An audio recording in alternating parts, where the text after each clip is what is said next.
నమస్తే, welcome to Sakshi business. This is Shahida. మనకెప్పుడైనా డబ్బు అవసరమైనప్పుడు ముందుగా గుర్తొచ్చేది ఫ్రెండ్స్, బంధువులే. బ్యాంకుల్లో అప్పు తీసుకునేందుకు తిరిగే ఓపిక ఉండదు. చాలా డాక్యుమెంట్లు ఇవ్వాలి. ఆర్థిక పరమైన అంశాల్లో సరిగ్గా ఉన్నప్పుడే బ్యాంకులు ఇస్తాయి. దీంతో చాలా మంది తెలిసిన వారి వద్ద లక్షల్లో నగదు రూపంలో చేయబదులు తీసుకుంటారు. కానీ ఇలా ఫ్రెండ్స్, రిలేటివ్స్ దగ్గర తీసుకునే నగదు రూపంలోని అప్పులపై ఆదాయం పన్ను శాఖ పరిమితి విధించింది. ఈ విషయం చాలా మందికి తెలియదు. ఆ లిమిట్ దాటి ₹1 నగదు రూపంలో తీసుకున్న 100% పెనాల్టీ పడుతుంది. అంటే 5 లక్షల అప్పుగా తీసుకుంటే మరో 5 లక్షలు జరిమానా పడుతుంది. ఈ ట్యాక్స్ రూల్ వెనుక ఉన్న అసలు విషయం ఆదాయ పన్ను చట్టంలోని సెక్షన్ 269SS. దీని ప్రకారం ఏ వ్యక్తి అయినా మరో వ్యక్తి నుంచి 20,000 ఆపైన ఎక్కువ మొత్తంలో నగదు రూపంలో అప్పుగా తీసుకోకూడదు. చాలా మంది చేసే పొరపాటు, ఈ రూల్స్ కేవలం బ్యాంకులు, ఫైనాన్స్ కంపెనీలకు మాత్రమే వర్తిస్తాయని, ఇంట్లోని వాళ్లకు, ఫ్రెండ్స్కు వర్తించవని భావిస్తారు. కానీ చట్టం ముందు అంతా సమానమే. అప్పిచ్చేది మీ సొంత అన్నదమ్ములైనా, ప్రాణ స్నేహితులైనా 20,000 పరిమితి దాటితే అది ఖచ్చితంగా ఐటీ రూల్స్ ఉల్లంఘన కిందికే వస్తుంది. ఈ నిబంధనలు ఉల్లంఘిస్తే అప్పు తీసుకున్న వాళ్లే కాదు, ఇచ్చిన వాళ్ళు చిక్కుల్లో పడతారు.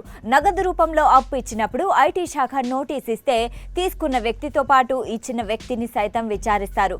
డబ్బిచ్చిన వారికి ఆ సొమ్ము ఎక్కడి నుంచి వచ్చింది, దాని ఆదాయ వనరులేంటి అని అడుగుతారు. సరైన ఆధారాలు చూపించకపోతే ఇద్దరిపైన కఠిన చర్యలు తీసుకుంటారు. 20,000 దాటిన ఏ నగదు ట్రాన్సాక్షన్ అయినా సరే చేయకూడదు. పూర్తిగా ఆన్లైన్ ట్రాన్స్ఫర్ లేదా చెక్ లేదా డిమాండ్ డ్రాఫ్ట్ రూపంలో చేయాలి అని ఆర్థిక నిపుణులు హెచ్చరిస్తున్నారు. చాలా మందికి 20,000 లిమిట్కు, మార్కెట్లో వినపడే 2 లక్షల లిమిట్కు మధ్య ఉన్న తేడా తెలియక అయోమయానికి గురవుతూ ఉంటారు. సెక్షన్ 269SS కేవలం అప్పులు, డిపాజిట్లకు పరిమితం. కానీ సెక్షన్ 267ST అనేది చాలా విస్తృతమైనది. దీని ప్రకారం ఒక రోజులో ఒక వ్యక్తి నుంచి ఏ కారణం చేతనైనా 2 లక్షలు లేదా అంతకంటే ఎక్కువ నగదుగా తీసుకోకూడదు. అలా తీసుకుంటే తీసుకున్న వ్యక్తిపై భారీ పెనాల్టీ పడుతుంది. ఈ క్యాష్ ట్రాన్సాక్షన్ ఐటీ శాఖ ఎలా ట్రాక్ చేస్తుంది అనే అనుమానం రావచ్చు. మనం ఏదైనా ప్రాపర్టీ రిజిస్ట్రేషన్ చేసినప్పుడు, లేదా బిజినెస్ ఆడిట్ జరిగితే, లేదా యాన్యువల్ ఇన్ఫర్మేషన్ స్టేట్మెంట్ పరిశీలించినప్పుడు ఈ లూప్ హోల్స్ బయటకు వస్తాయి.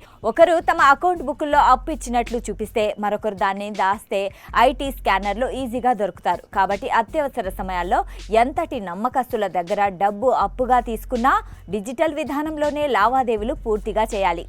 సాక్షి టీవీ ప్రసారాలను నిలిపివేయడం చట్టరీత్యా నేరం.